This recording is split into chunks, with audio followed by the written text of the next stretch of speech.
Oke guys, welcome back again. Kali ini kita akan membahas tentang raksasa atau para ansuang atau orang-orang yang bertubuh besar, giant people from old times, dari masa lalu.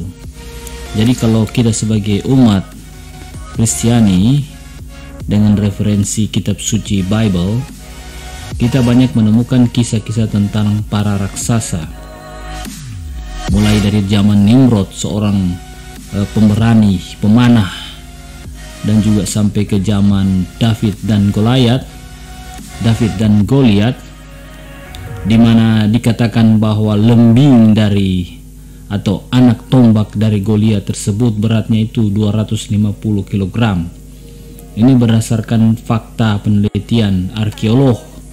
Jadi kalau anak tombak, mata tombak dari si Goliat itu 250 kg, bagaimana besar orangnya.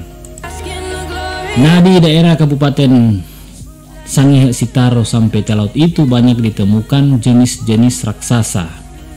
Kalau di Sangir Besar disebut dengan Ansuang Bakeng.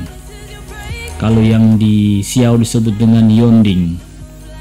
Nah, memang beberapa peneliti yang sempat datang di Kabupaten Kepulauan Sangihe menyatakan bahwa tulang belulang yang mereka temukan atau yang ditemukan oleh masyarakat lokal seperti di lokasi Pintaring dan di Siau, mereka mengatakan itu adalah fosil stegodon. Tetapi setelah mereka membawa untuk diteliti dengan carbon dating, maka mereka tidak menemukan umur dari fosil tersebut, karena memang fosil tersebut bukan fosil stegodon. Karena cerita yang diwariskan secara turun-temurun bahwa memang di wilayah ini dahulu ada sosok-sosok raksasa yang disebut dengan Ansuang. Nah, coba kita baca kajian sejarah dari penulis-penulis yang mengatakan bahwa raksasa Onding, Linsaha, termasuk Ansuang Kila. Ansuang Kila ini kan raksasa yang sakti. Dinyatakan hidup sesaman dengan Laksamana Hengkeng Naung. Jadi Laksamana Hengkeng Naung ini hidup pada zaman Raja Winsurangi sampai ke Raja Batahi. Jadi berdasarkan catatan sejarah dari kerajaan-kerajaan Goa, kerajaan Belanda sampai Spanyol, bahwa memang Panglima Laksamana Hengkeng Naung ini terkenal sebagai Laksamana Laut. Jadi dia hidup di zaman penjajahan antara Winsurangi sampai ke Batahi. Nah, jadi para sejarawan Siau pun meragukan cerita antara Hengkeng Naung dan Maka Ampo, sebab Maka Ampo hidup itu di zaman tua, sebelum kehadiran Portugis yang datang di Republik Indonesia pada abad ke-15, sebelum kehadiran Spanyol. Jadi Maka Ampo ini setelah ditelusuri, Maka Ampo Urang ini ternyata beliau adalah leluhur raja-raja, bahkan raja-raja di Siau. Jadi raja pertama di Siau itu kan Lokombanua II. Nah, dari Lokombanua tersebut itu berasal dari keturunan dari Maka Ampo. Jangan heran kalau para raja-raja di Siau pun menikahi para putri-putri dari Salurang. Salah satunya adalah ibu dari Batahi, yaitu Tihuang Sompo yang berasal dari kerajaan Manuwo. Jadi memang pada zaman dulu ada begitu banyak cerita yang memang berkembang, karena mungkin kurangnya referensi sehingga mereka mengait-ngaitkan. Padahal Maka Ampo ini adalah leluhur dari raja-raja Sangir dan Talaut yang sangat disegani dan dihormati karena kesaktiannya. Dan hal tersebut memang harus dikaji berdasarkan catatan sejarah. Menyambung tentang para giant atau raksasa ini, bahwa Laksamana Hengkeng Naung, panglima perang kerajaan Siau, hidup di era kerajaan di masa kerajaan Winsurangi hingga Raja Batahi, yang hidup antara tahun 1090 hingga 1668. Catatan Kago, Hengkeng Naung mulai berkiprah di lingkungan istana kerajaan Siau saat berusia 20 tahun. Pada tahun 1610, ia mendapatkan gelar Laksamana dari Raja Winsurangi pada tahun 1591 sampai 1631. Jadi lewat sejumlah perang yang dimenangkannya, ia berhasil memperluas wilayah kerajaan Siau hingga masa Raja Batahi.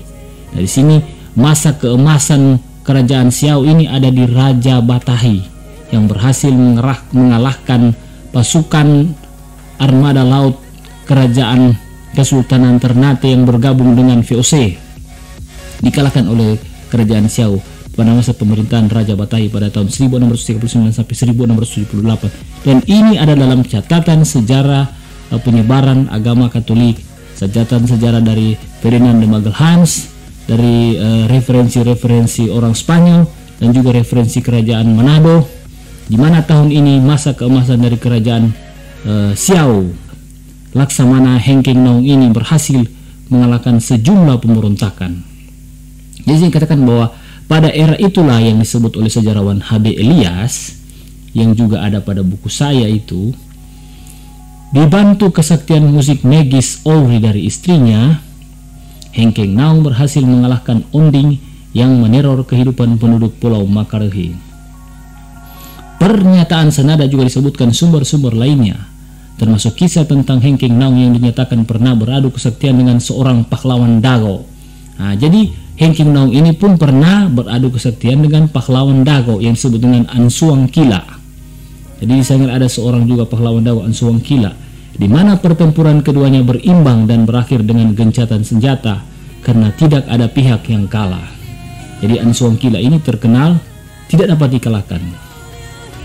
Nah, selain itu, ekspedisi ke selatan armada angkatan laut kerajaan Siau, sebut Elias, sejarawan Siau. Jadi ini Elias ini bukan pencerita ya, dia sejarawan yang menggali dari beberapa sumber sejarah, termasuk sumber sejarah, catatan sejarah Spanyol, Portugis, dan Belanda, dan juga kerajaan-kerajaan Siau. Juga berhasil menaklukkan Raja Maka Aloh di Talawaan pada tahun 1642 dan Angkoka. Jadi ini kerajaan-kerajaan di Manado.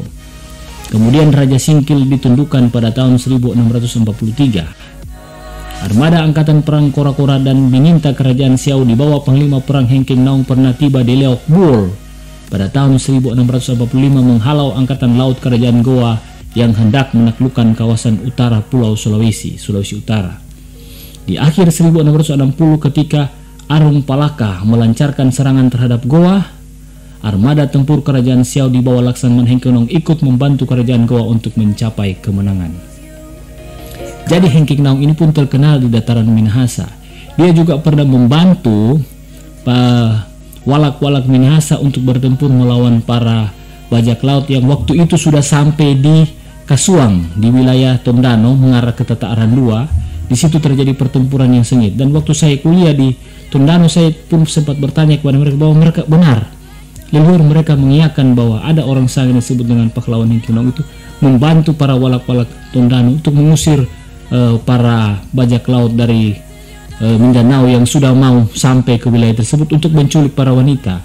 Jadi mereka mencari budak-budak, tapi bisa dikalahkan karena ada bantuan dari pahlawan-pahlawan pendekar-pendekar dari Sangihe.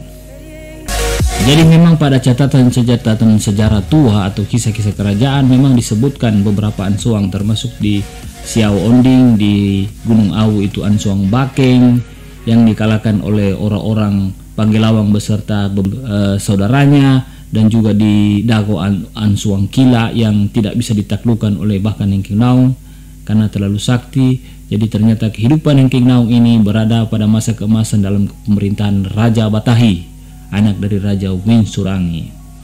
Jadi nanti pada video yang berikutnya kita akan bercerita tentang bagaimana kisah-kisah dari Ansuang itu, kisah dari Gunung Awu. Oke, sekian dulu dan jangan lupa untuk mensubscribe channel ini, dan maaf untuk kata-kata yang kurang berkenan, and I hope you like this video, this story. Thank you.